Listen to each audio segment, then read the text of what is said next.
हूं आपके साथ अंकिता।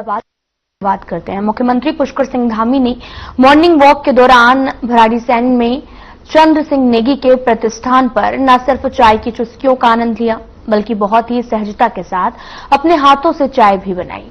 इस दौरान उन्होंने स्थानीय लोगों से मुलाकात कर उनका कुशलक्षेम जाना और सरकार की विकास परक और जन कल्याणकारी योजनाओं पर फीडबैक भी लिया। इस दौरान मुख्यमंत्री धामी ने कहा कि विधानसभा सत्र के समापन के बाद भराड़ीसैंण में ठहरने से उन्हें स्थानीय जनजीवन से निकटता से जुड़ने का अवसर मिला है।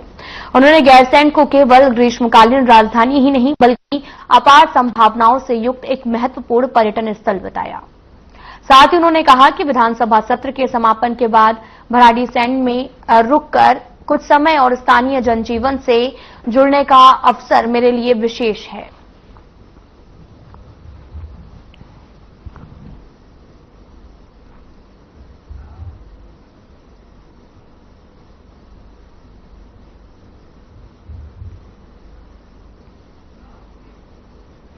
केंद्र सरकार द्वारा यूपीसीएल उत्तराखंड द्वारा ऋषिकेश के गंगा कॉरिडोर में एचटीएलटी लाइनों के भूमिगतकरण और साथ ही आपको बताते चले कि ऑटोमेशन के लिए कुल परियोजना लागत 547 करोड़ 73 लाख के साथ योजनाओं को स्वीकृति प्रदान की गई। इस परियोजना के अंतर्गत ऋषिकेश के महत्वपूर्ण क्षेत्रों में एचटीएलटी विद्युत लाइनों की भूमिगत किया जाएगा। साथ ही स्केडा ऑटोमेशन प्रणाली भी लागू की जाएगी, जिससे बिजली आपूर्ति में पारदर्शिता, निगरानी, त्वरित सुधार की क्षमता विकसित होगी। मुख्यमंत्री पुष्कर सिंह धामी ने ऋषिकेश के गंगा कॉरिडोर क्षेत्र में विद्युत लाइनों के भूमिगतकरण एवं ऑटोमेशन के लिए पावर फाइनेंस कॉर्पोरेशन लिमिटेड द्वारा 547 करोड़ 73 लाख की परियोजनाओं को अनुमोदित किया जाना है। प्रधानमंत्री नरेंद्र मोदी और केंद्रीय ऊर्जा मंत्री मनोहर लाल का हार्दिक आभार व्यक्त किया गया। मुख्यमंत्री पुष्कर सिंह धामी ने इस संबंध में केंद्र सरकार से अनुरोध किया है।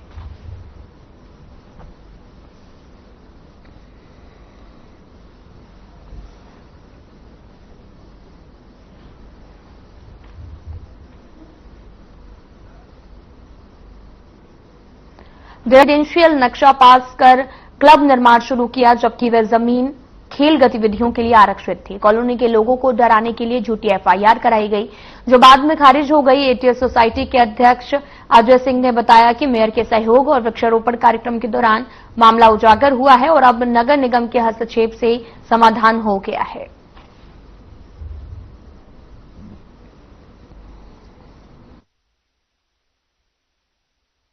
मैं पूरी नगर निगम की टीम को, मेयर साहब को और हमारी उत्तराखंड सरकार को तहे दिल से पूरी सोसाइटी की तरफ से धन्यवाद देना चाहता हूं कि ये पुनीत कार्य का श्री गणेश आज उन्होंने कराया और उसको मुझे पूरी उम्मीद है इसको अंजाम तक करके सरकार इसको छोड़ेगी और अपने कब्जे में लेकर के सामाजिक कार्य के लिए यहाँ पे ये जमीन दी जाएगी।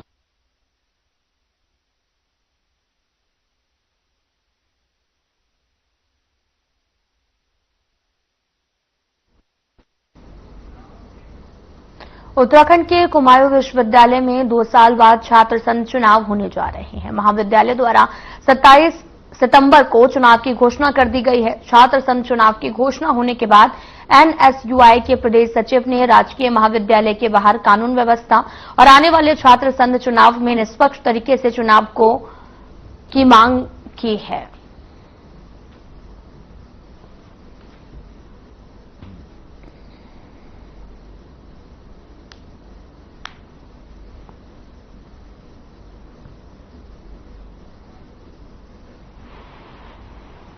देखिए, मेरा नाम अक्षय पाठक है और मैं एनएसयूआई का प्रदेश सचिव हूँ। यहाँ पर जो आज पुतला फूका गया है नैनीताल जिले के हल्द्वानी शहर एमबीपीजी कॉलेज के बाहर एनएसयूआई द्वारा यहाँ पर पुतला फूका गया है। भारतीय जनता पार्टी का पुतला फूका गया है, उसकी नाकामी का पुतला फूका गया है। जिस प्रकार से विगत दिनों में आप लोगों ने देखा कि किस प्रकार से गुंडागर्दी करी गई है और गुंडागर्दी के साथ साथ ये जो प्रशासन की नाकामी है, जो प्रशासन के झूठे जो चीफ जस्टिस के सामने पेश करे गए उसकी जो नाकामी है, उसके ऊपर ये पुतला फूका गया है।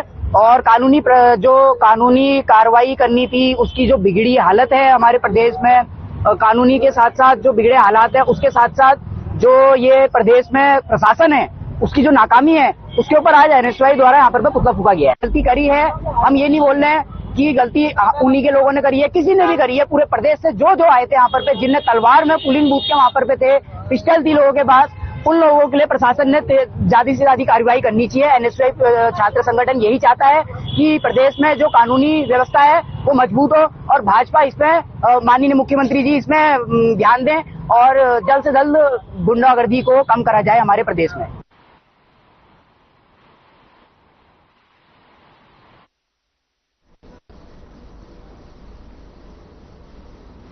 थाना लक्ष्मण झूला अंतर्गत गंगा भोगपुर में सोमवार देर रात एक रिजॉर्ट में रेव पार्टी करते हुए थाना पुलिस ने 9 महिलाओं सहित 37 लोगों को गिरफ्तार किया है। सभी लोग मुजफ्फरनगर यूपी के दुकानदार हैं। वहीं पुलिस कप्तान लोकेश्वर सिंह ने बताया कि मुखबिर की सूचना पर थाना अध्यक्ष संतोष पैतवाल और रामझूला चौकी प्रभारी उत्तम रमोला की टीम ने रिजॉर्ट में छापेमारी की, जिसमें गैर राज्यों से पहुंचे लोग रेव पार्टी करते हुए पकड़े गए। जबकि बारिश के चलते एसडीएम यमकेश्वर ने 1 जुलाई से सभी रिजॉर्ट को बंद करने के आदेश जारी किए हैं और ऐसे में पुलिस ने होटल स्वामी प्रशांत के खिलाफ एसडीएम के आदेश का उल्लंघन करने का पर मुकदमा दर्ज किया गया। इसके अलावा रेव पार्टी के आयोजन की पहचान और मवाना उत्तर प्रदेश निवासी मनोज कुमार के रूप में हुई है, जो कि एग्रीकल्चर कंपनी का मैनेजर है और कंपनी में 4 करोड़ का टारगेट पूरा करने के लिए मनोज ने दुकानदारों को लोक लुभावनी स्कीम के तहत में रेव पार्टी में आमंत्रित किया था। पुलिस ने मामले में अग्रिम जांच की कार्रवाई शुरू कर दी है। फिलहाल पकड़े गए सभी 37 लोगों पर कड़ी कानूनी कार्रवाई की जा रही है।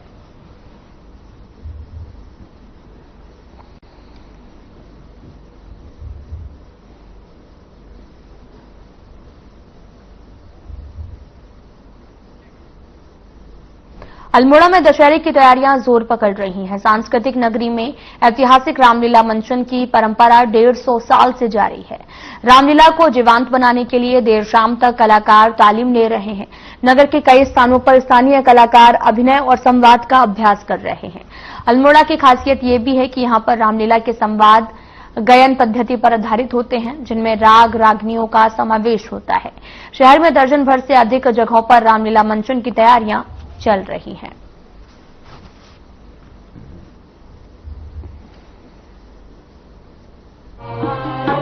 पिछले 1.5-2 महीने से लगातार रामलीला की तालीम चल रही है और कलाकार अपनी प्रतिभा को निखारने के लिए, क्योंकि अल्मोड़ा की ऐतिहासिक रामलीला है और कुमाऊं में विशेष तौर पर अल्मोड़ा जिसकी अपनी सभ्यता संस्कृति अनूठी है, कुछ नया हम लोग हर वर्ष करते हैं और इस बार भी हमारे वरिष्ठ रंगकर्मी राजेंद्र तिवारी जी द्वारा एक हमारा परंपरागत त्योहार है।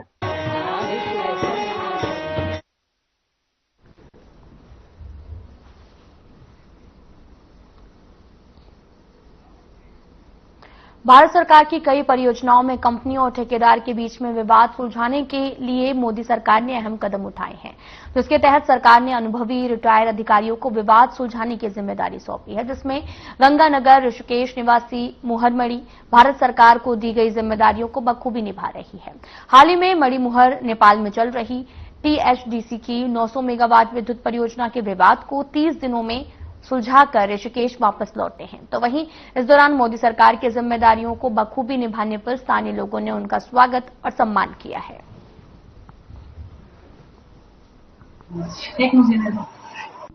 देखिए, मेरा नाम मोहरमणि है। मैं टेरी डैम परियोजना का हेड रहा हूं और 2020 में वहां से as a executive director retire हुआ।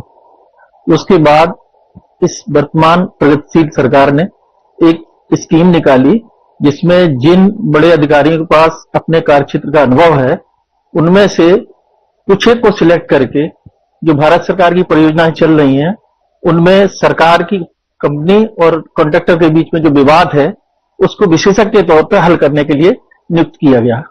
तो ऐसे लोगों की वैकेंसी आई जिसमें पूरे देश स्तर पर हमको भी सिलेक्ट किया गया। शायद कारण ये रहा कि मैं टेरी परियोजना का प्रमुख रहा, तो उसके स्थान पे मुझे जो लाभ मिला और एक्सपीरियंस मिला तो बाकी की तुलना में मेरे को ज्यादा वेटेज मिला।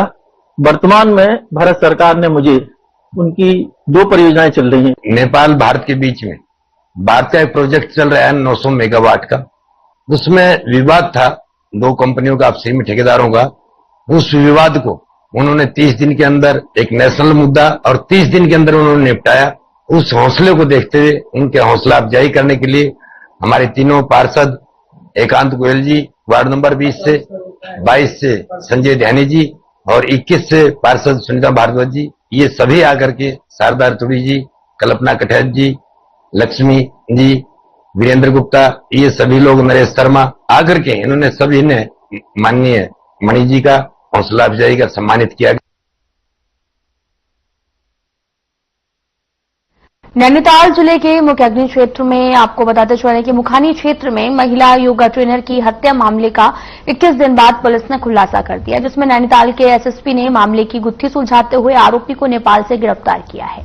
आरोपी मृतका के योगा सेंटर से जुड़ा था और आपसी रंजिश के चलते उसने वारदात को अंजाम दिया है। 3 अगस्त को महिला योगा ट्रेनर ज्योति मेर की हत्या से सनसनी फैल गई है। जानकारी के मुताबिक मृतका हल्द्वानी में Ajay yoga and fitness centre में महिला योगा ट्रेनर के रूप में कार्यरत थी और हत्या की शिकायत मृतका की मां ने दर्ज कराई थी, जिसमें सेंटर संचालक अजय यादववंशी और उसके भाई अभय यादववंशी पर शक जताया गया था।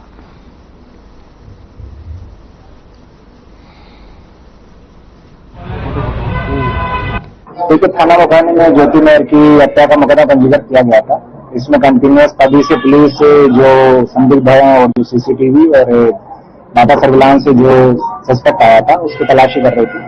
बीच में कुछ ऐसे तथ्य है कि जो अभियुक्त है शायद नेपाल की तरफ चला गया था और पुलिस इसका कंटिन्यूअस पीछा करती रही। कुछ मुखबिर जो है वो हमने एक्टिव कर रखे थे और कल जो है हमारी टीम ने इसको नगला क्षेत्र से गिरफ्तार किया है।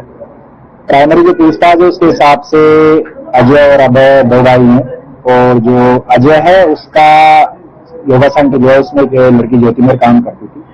उन दोनों के बीच में अवैध संबंध हो गए और ऐसे संबंध होने की वजह से जो अजय है उसने अपने भाई अभय को धीरे धीरे खर्चा देना बंद कर दिया और उसको अपने घर में बुलाने से भी मना कर दिया और उसको जो है घर से निकाल दिया। और कुछ नाम इसमें लाश में आते हैं। इसमें अभियुक्त जो है वो सीसीटीवी में और कुछ डाटा सर्विलांस से पहले से संदेह हो रहा था। बाद में जो है ये पुलिस की जो इन्वेस्टिगेशन थी उसमें निकल गया कि ये नेपाल चला गया और नेपाल कंटिन्यूस पुलिस इसका पीछा करते हुए क्योंकि नेपाल चला गया था जो वहाँ बसता आगे में पुलिस ने अपने वीडियो अपडेट की और वीडियो अपडेट करने के बाद में इसको जो है पुलिस ने कल नगला क्षेत्र से गिरफ्तार किया। इसका ये कहना है कि जो ज्योति मेहर है वो अजय और ज्योति मेहर के संबंध होने के कारण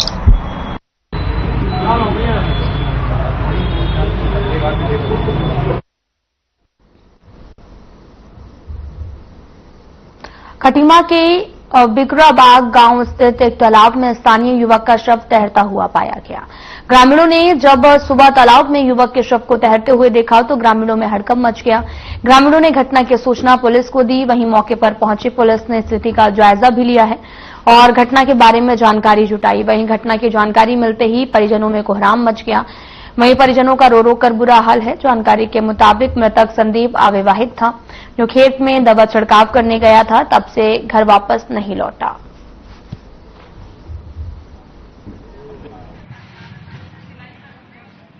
दवा डालने गया था, उसके बाद 2.5-3 घंटे के बाद घर में आया था। उसके बाद आज बॉडी मालूम नहीं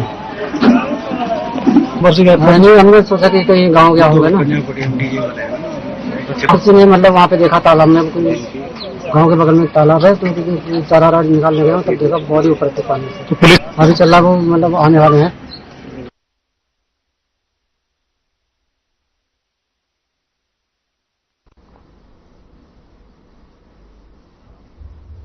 फिलहाल यहां रुकते हैं एक छोटे से ब्रेक के लिए।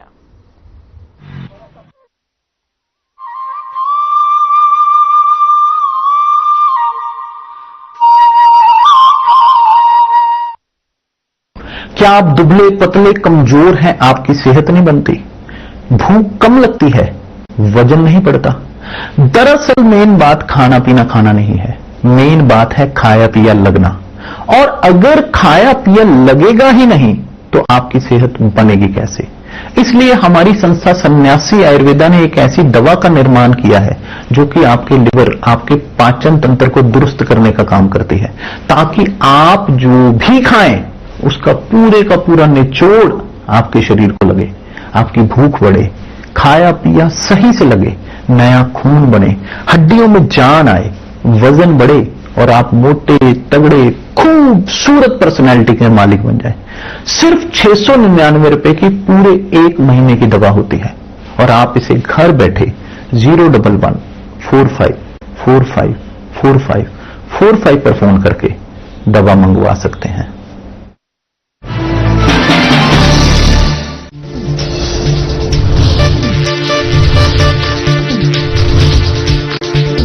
साधना इंस्टीट्यूट के छात्र हर साल नए नए जगहों पर, नए नए संस्थानों पर काम करने के लिए जाते हैं, उन्हें प्लेसमेंट मिलता है और साथ ही साथ वो संस्थानों का और साधना इंस्टीट्यूट का नाम भी रोशन करते हैं। तो अगर आप इलेक्ट्रॉनिक मीडिया, मास कम्युनिकेशन में अपना करियर बनाना चाहते हैं तो साधना इंस्टीट्यूट आपके लिए एक सबसे बढ़िया विकल्प है।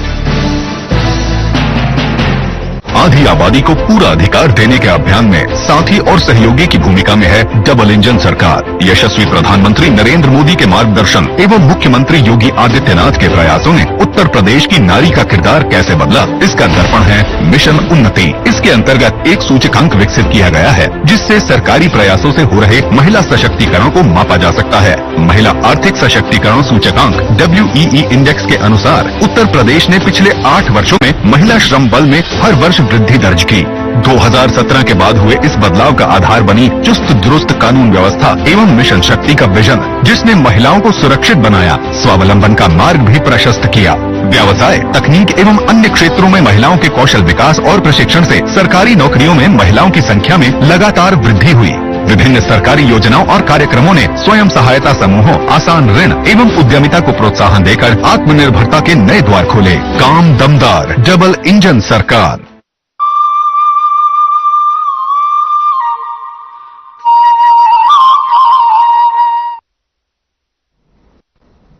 ब्रेक के बाद स्वागत है आप सभी का। रुख करते हैं खबरों की तरफ। उत्तरकाशी के थराली और साथ ही तेलगाड़ में 5 अगस्त को आए सैलाब के बाद में लापता लोगों की तलाश जारी है। अब तक 3 शव बरामद किए जा चुके हैं और उनकी पहचान DNA टेस्ट के जरिए की जाएगी। बरामद शवों में थराली के आकाश पवार और साथ ही राजस्थान के भीम सिंह शेखावत की शिनाख्त हो चुकी है। थराली आपदा में सेना के नौजवान समेत 68 लोग लापता हुए हैं। अब लापता लोगों की संख्या घटकर 65 रह गई है। इसमें राजस्थान के 6, बिहार के 13, उत्तर प्रदेश के 8 और हरियाणा का 1, उत्तरकाशी के 7 और 24 नेपाली मूल के नागरिक शामिल हैं।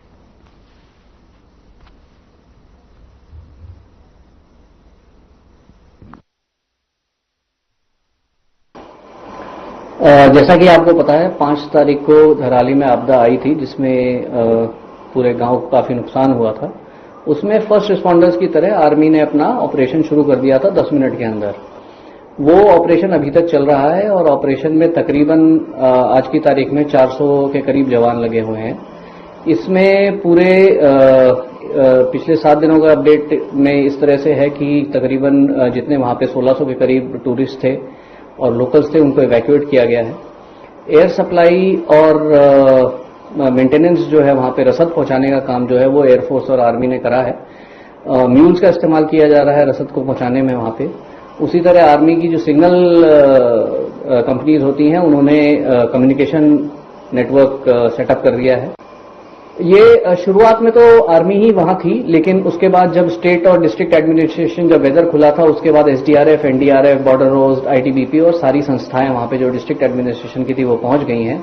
तो अभी एक पूरे डिस्ट्रिक्ट एडमिनिस्ट्रेशन के साथ तालमेल के साथ सेना उस ऑपरेशन, रेस्क्यू ऑपरेशन को सहयोग कर रही है और ये ऑपरेशन तब तक जारी रहेगा जब तक डिस्ट्रिक्ट एडमिनिस्ट्रेशन को मदद की जरूरत रहेगी और वहां के लोकल लोगों को मदद की जरूरत रहेगी। तब तक ये ऑपरेशन सेना जो है उसका सहयोग डिस्ट्रिक्ट एडमिनिस्ट्रेशन को बना रहेगा और कोशिश हमारी फौज की और सेना जो वहां है वहां पे और हमारे सीनियर अधिकारी जो इसको मॉनिटर कर रहे हैं उन सबका यही उद्देश्य है कि जो मिसिंग लोग हैं उनको जल्दी से जल्दी ढूंढ पाया जाए और उनको अपने प्रियजनों से मिलाया जाए और कोशिश करा जा रहा है कि जितने लोग वहां पे रुके हुए हैं या फंसे हुए हैं उनको इवैक्यूएट करके सेफ जगहों पे जल्दी से जल्दी पहुंचाया जा सके।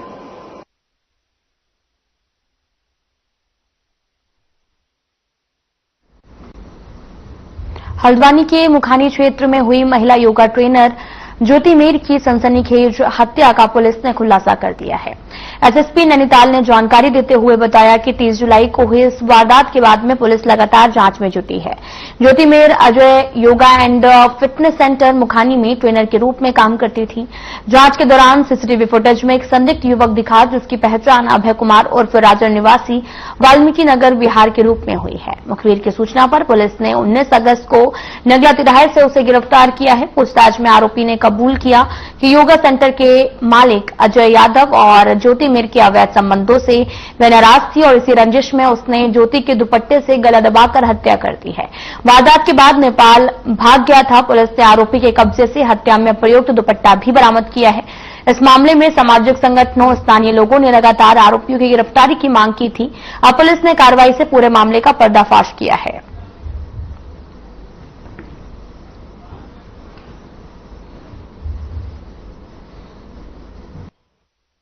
देखिए, थाना मुखानी में ज्योति मेहर की हत्या का मुकदमा पंजीकृत किया गया था। इसमें कंटिन्यूअस तभी से पुलिस जो संदिग्ध हैं और जो सीसीटीवी और डाटा सर्विलांस से जो सस्पेक्ट आया था उसकी तलाशी कर रही थी। बीच में कुछ ऐसे तथ्य आए कि जो अभियुक्त है शायद नेपाल की तरफ चला गया था और पुलिस ऐसा कंटिन्यूअस पीछा करती रही। कुछ मुखबिर जो है वो हमने एक्टिवेट कर रखे थे और कल जो है हमारी टीम ने पुल बाईपास से हल्द्वानी मंडी की तरफ जाने के लिए सर्किल मोड़ की मांग को लेकर गौलापार क्षेत्रवासियों ने उप जिलाधिकारी को ज्ञापन सौंपा है। पूर्व क्षेत्र पंचायत सदस्य अर्जुन बिष्ट के नेतृत्व में गौलापार के समस्त जनप्रतिनिधियों ने उप जिलाधिकारी से मांग की है कि गौलापार से हल्द्वानी की ओर आने वाले लोगों को 3 किलोमीटर घूमकर आना पड़ रहा। नेशनल हाईवे में कट न होने की वजह से लोगों को रॉन्ग साइड से होकर आना पड़ रहा है, जिससे सड़क दुर्घटनाओं का खतरा बढ़ चुका है। कई हादसे भी हो चुके हैं। क्षेत्रवासियों ने मांग की है कि नेशनल हाईवे से मंडी की तरफ जाने वाले रास्ते पर एक सर्किल मोड़ बनाया जाए, जिससे दुर्घटना पर लगाम लगाई जा सके, लोगों को हो रही परेशानियों से छुटकारा मिल सके। वहीं उप जिलाधिकारी ने बताया कि निरीक्षण के लिए संबंधित अधिकारियों को मौके पर भेजा जाएगा और एनएचआई के अधिकारियों से वार्तालाप की जाएगी।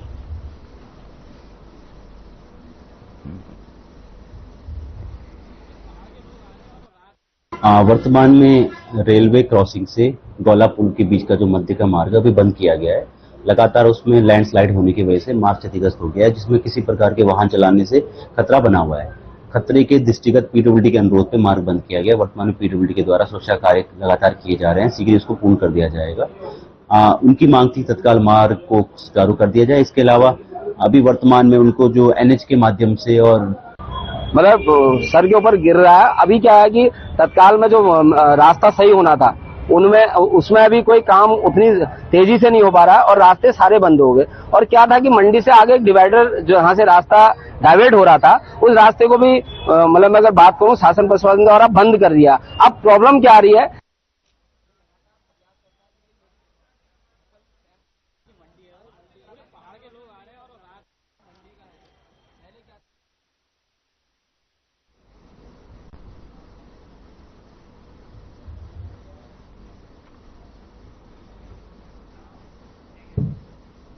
फिलहाल बुलेटिन में इतना ही। नमस्कार।